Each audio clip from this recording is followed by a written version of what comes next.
Catherine Bernardo nagsalita na sa pagmo-move on at pagpapatawad kay Daniel Padilla. Nagbigay na ng pahayag ang kapamilya actress na si Catherine Bernardo patungkol sa kanyang pagmo-move on matapos ang ilang buwan magmula nang maghiwalay sila ng aktor na si Daniel Padilla.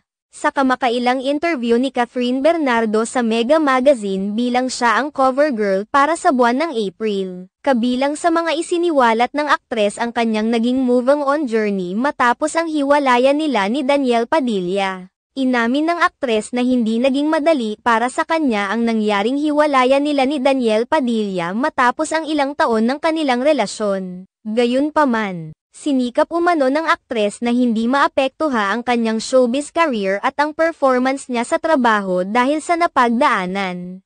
Bukod pa rito, inilahad rin ng aktres na ayaw niyang magmukha siyang pabiktim at kaawa-awa dahil sa nangyari kaya naman ipinakita niyang maayos lamang siya kahit sa totoo ay nahihirapan at nasasaktan pa rin siya sa nangyari. Iginiit din ng aktres na hindi naman siya nagsusuot ng maskara para itago ang kanyang nararamdaman subalit napaka-personal umano nito at para sa kanya ay hiwalay na ito sa kanyang trabaho. Palilinaw ng aktres, "So for me, the best way to cope was first, I needed to heal and look at the bright side.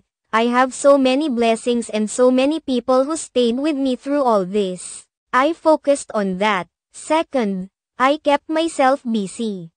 Walang lol. Dagdag pa niya, "Sometimes I would ask my manager, may I have a few days just to recharge? Once I go back, okay na. Now, where I am is exactly where I'm supposed to be." Nagbahagi rin si Catherine Bernardo ng pahayag patungkol sa pagpapatawad. Inilahad niya na kaya naman umano niyang magbigay ng kapatawaran subalit hindi umano ito nangangahulugan na maari nang bumalik sa kanyang buhay ang taong nanakit sa kanya. Nagbibigay umano siya ng forgiveness para sa taong deserving at para na rin sa kanyang peace of mind. Ang lalim kasi ng word na forgiveness.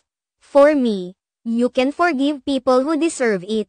But when I forgive you, it doesn't mean that I have to keep you in my life. I forgive you for my peace of mind, for clarity, and for everything.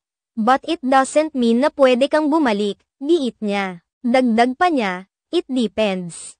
I'll just keep my distance, you keep your distance. We're okay like that. I mean, kunwari I got hurt, why would I allow you to come back?" Sinabi rin ni Catherine Bernardo na maayos ang lagay ng kanyang puso at naghilom na rin ang sugat na dala ng hiwalayan nila ni Daniel Padilla.